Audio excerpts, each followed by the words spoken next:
My dear student, आप लोग कैसे हैं। मैं आशा करता हूँ कि आप लोग भी अच्छे होंगे। देखो बेटे, हम लोग लास्ट क्लास में थे और वो टॉपिक हम लोगों की थी संख्या पद्धति। उसमें हम लोग चलेंगे आगे, संख्या पद्धति में उसके आगे चलेंगे। तो संवर्ग नियम, इनका बहुत यूज होता रहता है दैनिक जीवन में। जब हम मैथ पढ़ रहे होते हैं तो काफ़ी यूज होता है संवर्ग नियम। संवर्ग नियम, क्लोजर,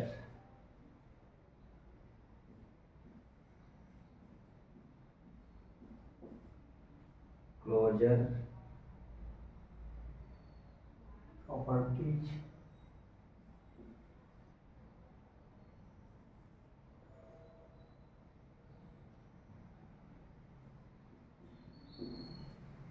प्रॉपर्टीज।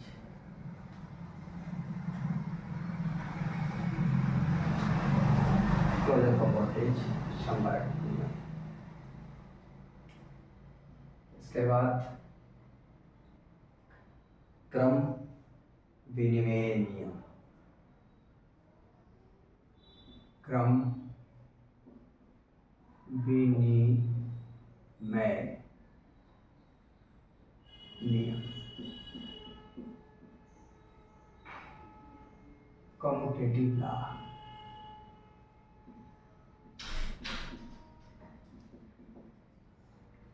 लॉ, साहचर्य, साहचर्य,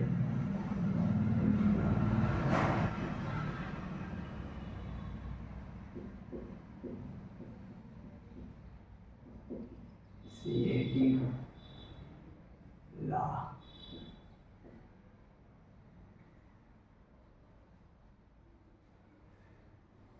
वितरण नियम,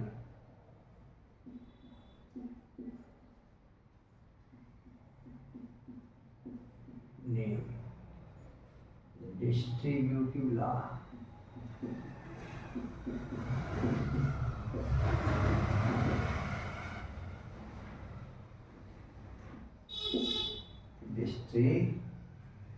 डिस्ट्रीब्यूटिव लॉ।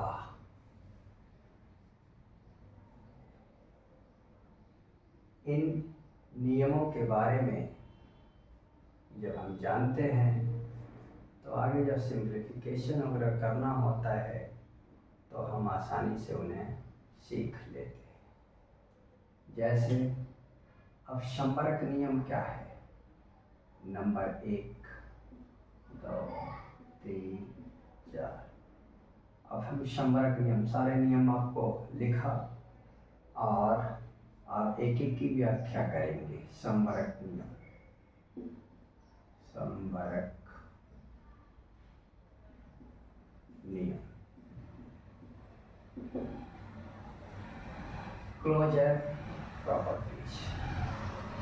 देखिए, दो प्राकृतिक संख्याओं का योगफल सदैव एक प्राकृतिक संख्या प्राप्त होती है। इसे योग का संवर्ग नियम कहते हैं। दो प्राकृतिक संख्याओं का योग एक प्राकृतिक संख्या प्राप्त होती है, इसे योग का संवर्ग नियम कहते हैं। अब प्राकृतिक की जगह कुछ किस पुस्तकों में मिले कि दो धन पूर्णांकों का योगफल सदैव धन पूर्णांक संख्या ही प्राप्त होती है, इसे योग का संवर्ग नियम कहते हैं। तो आप परेशान मत होइएगा कि हमें तो बताए प्राकृतिक संख्याओं का योग एक प्राकृतिक संख्या प्राप्त होती है। कुछ पुस्तक, कुछ राइटर लिख रहे हैं कि दो धन पूर्णांकों का योग फल एक धन पूर्णांक संख्या ही प्राप्त होती है। तो आपको बता दूं, जब इस नंबर सिस्टम को पढ़ाना स्टार्ट किया था तो शुरू में ही बताया कि प्राकृतिक संख्याओं को ही धन पूर्णांक संख्या बोला गया। यानी धन पूर्णांक ही प्राकृतिक संख्या है, प्राकृतिक संख्या ही धन पूर्णांक है। तो देखें, अब यहाँ से इसके दो, इसे हम कहेंगे, एक इसमें से ब्रांच निकल जाएगा योग का संबरक नियम। योग का संबरक नियम, क्लोजर प्रॉपर्टीज ऑफ एडिशन। दूसरा गुणन का संबरक नियम,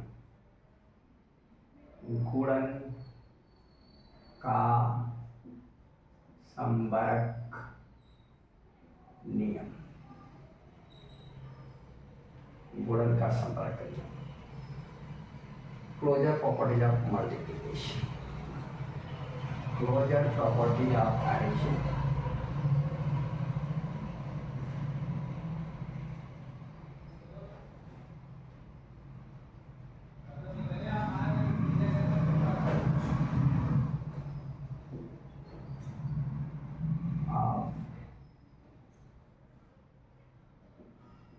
एडिशन।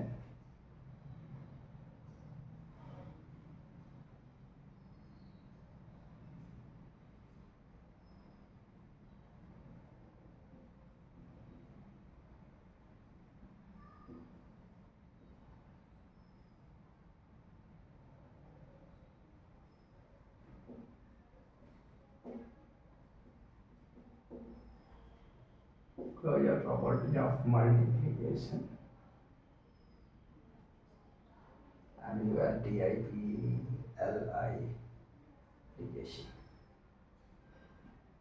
अब योग का संबरक नियम क्या है? तो अब दो प्राकृतिक संख्याओं का योगफल सदैव एक प्राकृतिक संख्या प्राप्त हो, इसे योग का संबरक नियम कहते हैं। या इसे ऐसे भी कह सकते हैं, दो धन पूर्णांकों का योगफल सदैव एक धन पूर्णांक संख्या ही प्राप्त होती है, इसे योग का संबरक नियम कहते हैं। जैसे यहाँ पर a प्लस बी,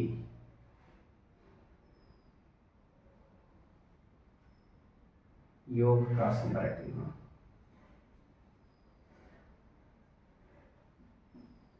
योग का संबरक नियम।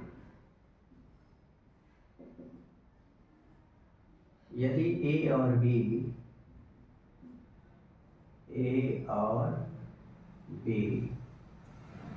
दो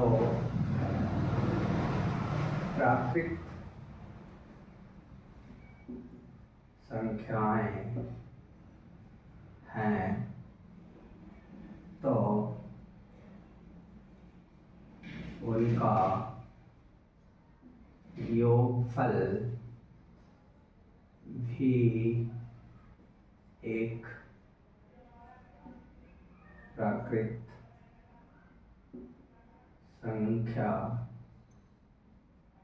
ही प्राप्त होगी, इसे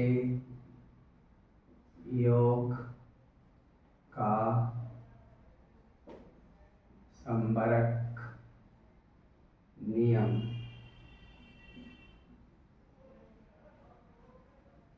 कहते हैं।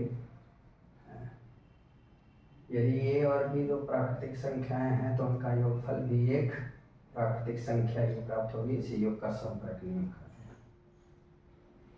जैसे a प्लस बी बराबर प्राकृतिक संख्या,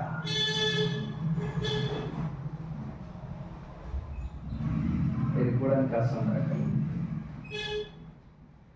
गुणन का संबरक नियम।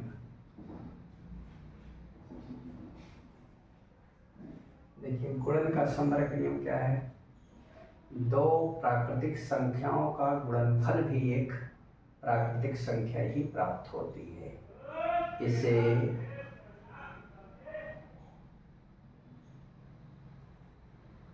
दो प्राकृतिक संख्याओं का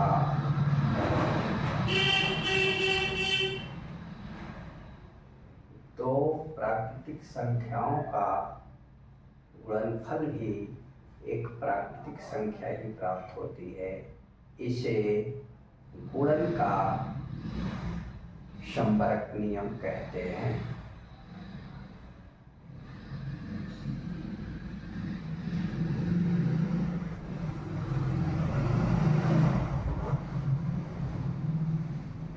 ओके,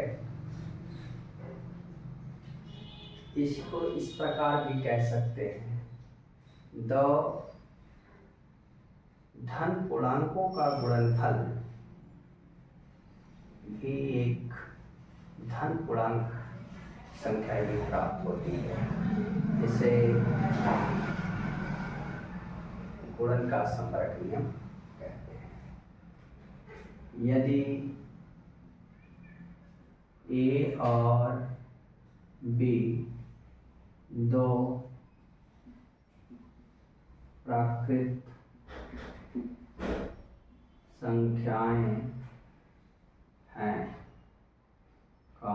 तो ए गुणे बी बराबर प्राकृतिक ए गुणे बी प्राकृत संख्या। डेफिनेशन बोल दिया है कि दो प्राकृतिक संख्याओं का गुणनफल सदा एक प्राकृतिक संख्या ही प्राप्त होती है, या इसी को ऐसे भी कह सकते हैं, दो धन पूर्णांकों का गुणनफल सदा एक धन पूर्णांक संख्या ही प्राप्त होती है। इसे गुणन का संवर्ग नियम कहते हैं। जैसे अब क्रम विनिमय नियम, क्रम विनिमय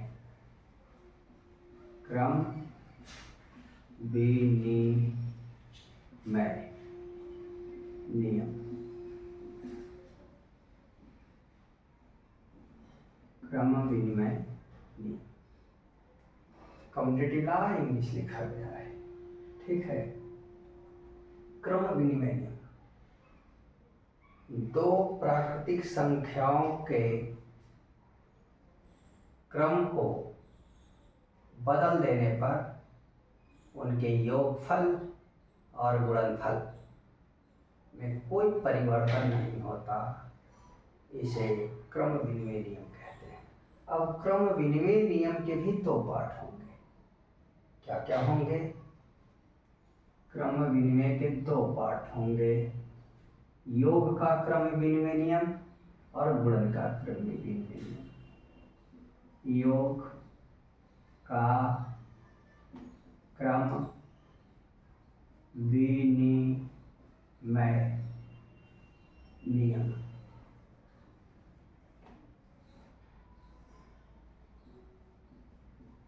गुणन का क्रम विनिमय नियम। अब योग का क्रम विनिमय नियम, इसके बारे में जाने। दो प्राकृतिक संख्याओं के क्रम को बदल देने पर उनके योगफल में कोई अंतर नहीं आता, कोई परिवर्तन नहीं होता, इसे योग का क्रम विनिमय नियम कहते हैं। पुनः एक बार सुने, दो प्राकृतिक संख्याओं के क्रम को बदल देने पर उनके योगफल में कोई परिवर्तन नहीं होता, इसे योग का क्रम विनिमय नियम कहते हैं। जैसे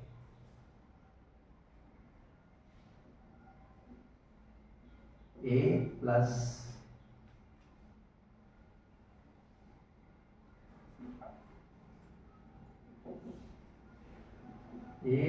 बी बराबर बी प्लस।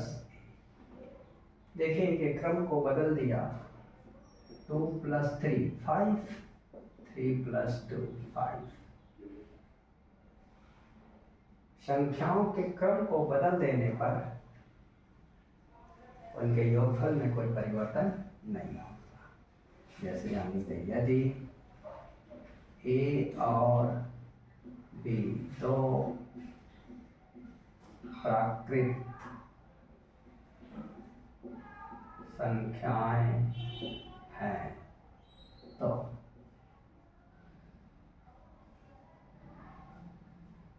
दूसरा ए गुणे बी बराबर बी गुणे ए। गुणन का क्रम विनिमय नियम। गुणन का क्रम विनिमय नियम,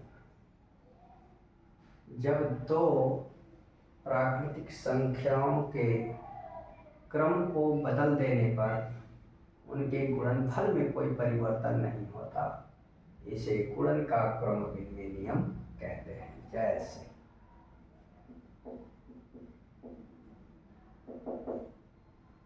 ए क्रॉस ए इंटू बी बराबर बी इंटू ए, या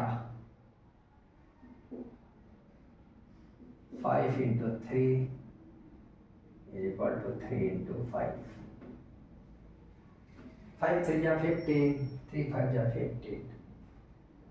तो इन संख्याओं के क्रम को बदल देने पर इनके गुणनफल में कोई परिवर्तन नहीं होता, इसे गुणन का क्रम विनिमय नियम कहते हैं।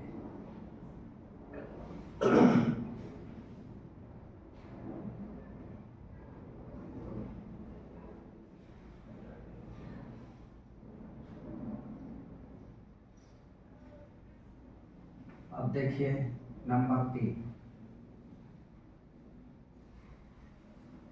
साहचर्य नियम। साहचर्य नियम, एसोसिएटिव लॉ। एसोसिएटिव लॉ, तो देखिए एसोसिएटिव लॉ में क्या है। एसोसिएटिव लॉ साहचर्य नियम। अब इसमें क्या है कि तीन संख्याओं को भिन्न भिन्न समूहों में, तीन प्राकृतिक संख्याओं को भिन्न भिन्न समूहों में रखकर जोड़ने पर उनके योगफल में कोई परिवर्तन नहीं होता। अब यह भी साहचर्य नियम भी दो, एक योग का साहचर्य नियम और एक गुणन का साहचर्य नियम।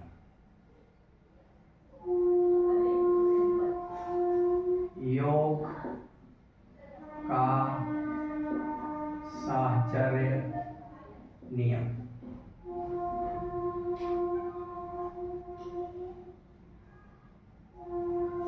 जैसे a + b + c बराबर a + b + c। a, b और c तीन प्राकृतिक संख्याएं हैं। a, b और c तीन प्राकृतिक संख्याएं हैं। तो a, b को जोड़कर उसमें c जोड़े या b में c जोड़ के फिर a को जोड़े, इनके मान में कोई परिवर्तन नहीं होता। जैसे 2 + 3 और +7 या 3 + 7 + 2, 3 2 5 7 12 7 3 10 2 12। फिर गुणन का साहचर्य नियम। गुणन का साहचर्य नियम एकदम बिल्कुल ठीक है। जैसे क्या है, 2 × 3 × 7 बराबर होगा 2 × 3 × 7 2 3 जा 6, 6 7 जा 42, या 3 7 जा 21, 21 2 जा 42, 3 दूनी 6, 7 42, 7 1 21 दूनी 42। ठीक है, तो क्रम को बदल दिया और मान में कोई परिवर्तन नहीं हुआ, इसे गुणन का साहचर्य नियम कहते हैं।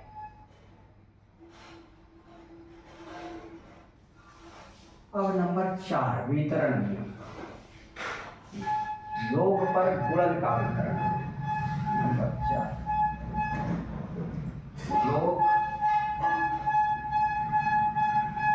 पर गुणन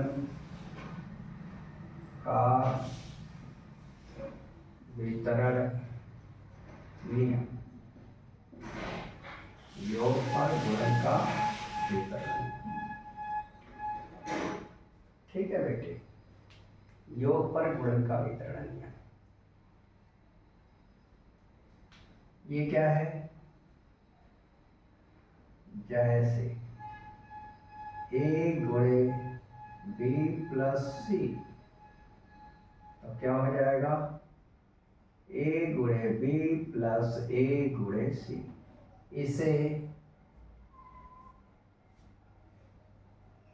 इसे ही योग पर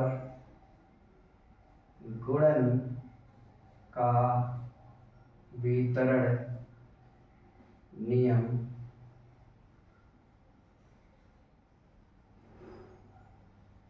कहते हैं। इसे ही योग पर गुणन का वितरण नियम कहते हैं। अब कुछ नोट है, टिप्पणी नोट। योगात्मक तत्समक शून्य, योगात्मक तत्समक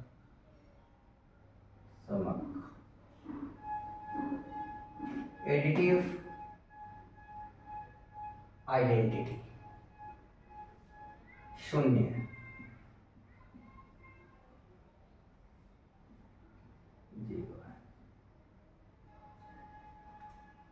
शून्य के बारे में पहले चर्चा कर चुके हैं कि शून्य क्या है। शून्य को एडिटिव आइडेंटिटी योगात्मक तत्समक कहते हैं। वह पूर्णांक जिसे किसी भी पूर्णांक में जोड़ने पर वही पूर्णांक प्राप्त हो। वह पूर्णांक जिसे किसी भी पूर्णांक में जोड़ने पर योगफल वही पूर्णांक प्राप्त हो। जैसे a plus 0 equal to a, एक पूर्णांक है और a में शून्य को जोड़ा तो क्या आया? a plus 0 equal to a। a में शून्य 0 ऐड करने पर वही पूर्णांक a प्राप्त हो रहा है, इसलिए a इज एडिटिव आइडेंटिटी, योगात्मक तत्समक शून्य। योगात्मक प्रतिलोम, किसी संख्या का योगात्मक प्रतिलोम उस संख्या के पूर्व का चिन्ह बदल देने पर प्राप्त होता है। किसी संख्या का योगात्मक प्रतिलोम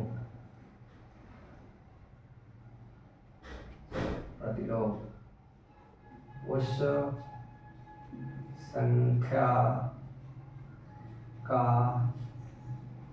चिन्ह बदल कर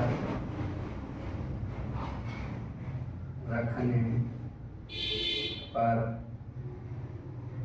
प्राप्त होती है। किसी संख्या का योगात्मक प्रतिलोम उस संख्या का चिन्ह बदल कर रखने पर प्राप्त होती है। जैसे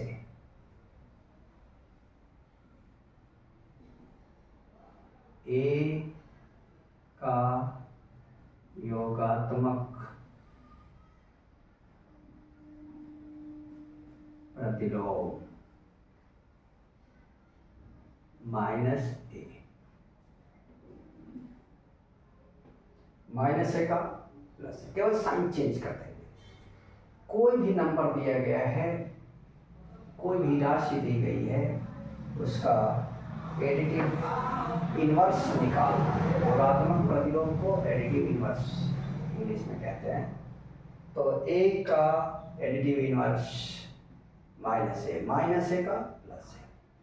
ठीक है, जिन बच्चों को स्क्रीनशॉट लेना है वो ले लें।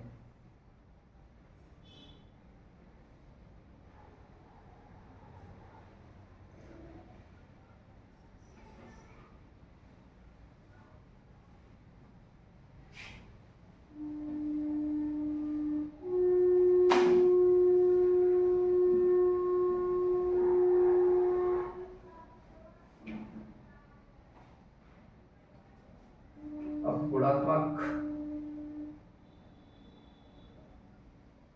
तत्समक, गुणात्मक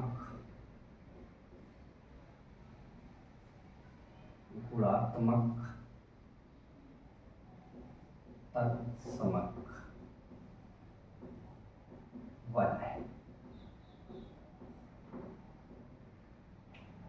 गुणात्मक तत्समक वन है। किसी भी संख्या अथवा राशि में वन का गुणा करने पर वही संख्या अथवा राशि प्राप्त होती है, तो उसे गुणात्मक तत्समक वन है। जैसे ए इंटू वन बराबर ए इंटू वन बराबर ए। वन का गुणा किसी भी राशि में अथवा किसी भी संख्या में करने पर वही संख्या प्राप्त होती है या वही राशि प्राप्त होती है। इसे गुणात्मक तत्समक कहते हैं।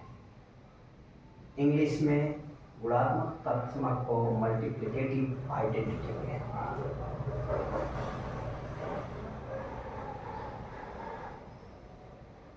ए का गुणात्मक प्रतिलोम, ए का गुणात्मक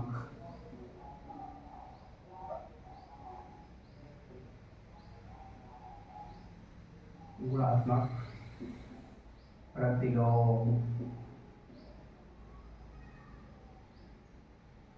ए वन बाई ए। गुणात्मक प्रतिलोम किसी भी राशि का गुणात्मक प्रतिलोम या गुणात्मक प्रतिलोम को ही व्युत्क्रम कहते हैं। एक्स का व्युत्क्रम, एक्स का व्युत्क्रम, एक्स का व्युत्क्रम बराबर वन बाई एक्स। किसी भी राशि का व्युत्क्रम लिखना हो तो वन में उस राशि से भाग कर देते हैं। किसी राशि का गुणात्मक प्रतिलोम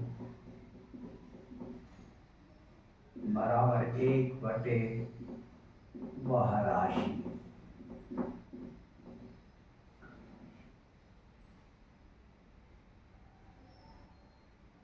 ठीक है बेटे, तो ठीक है, आज क्लास को यही एंड करते हैं। अब आपसे नेक्स्ट क्लास में मिलेंगे। हम आशा करते हैं कि आपको पढ़ने में मजा आया होगा। और काफ़ी मज़ा आएगा। क्यों? जब आपको ये बेस क्लियर रहेंगे, कहीं भी जब आप आगे पढ़ रहे होंगे हाई स्कूल इंटर, कहीं भी संख्या और उसके व्युत्क्रम का योगफल इतना है, किसी संख्या और उसके व्युत्क्रम का योगफल इतना है, तो वह संख्या ज्ञात कीजिए। तो वहाँ पर आपको तुरंत मानना होगा कि माना संख्या x है, तो संख्या x का क्या व्युत्क्रम 1/x। तो जब आपको इसका ज्ञान होगा कि किसी राशि का व्युत्क्रम 1/वह राशि होती है, तो बात को आप बेहतर ढंग से समझेंगे, करेंगे। आगे कहते हैं भाई ये कैसे आ गया सर, x मान लिए 1/x। अरे भाई x मान लिए, कहता है संख्या और उसका व्युत्क्रम, तो संख्या x मान लिया तो उसका व्युत्क्रम 1/x। तो ये सारी चीज़ें जो मैं पढ़ा रहा हूँ आपको, आपका फाउंडेशन तैयार कर रहा हूँ, ताकि आप किसी भी कॉम्पिटिटिव एग्जाम के लिए जाएं, कहीं भी जाएं, किसी भी प्रकार का मैथ पढ़ें, तो आप एक बेहतर मैथ का एक बेहतर छात्र बन सके। इसलिए पूरा बेसिक्स 0 से स्टार्ट किया हूँ, क्रम से धीरे धीरे चलता जाएगा। आपको एक्सपोनेंट वगैरह, इंडेक्स, लॉगरिथम सब कुछ बताया जाएगा, वन करेंगे अलग अलग वीडियो में। ठीक है, मज़ा आ रहा हो पढ़ने में मेरे साथ आपको, तो चैनल को सब्सक्राइब करें, वीडियो को लाइक करें और शेयर भी करें। लाइक करने में कंजूसी न करें यार, बड़ा परिश्रम से पढ़ाया जाता है। ठीक है, आज क्लास को यहीं एंड करते हैं।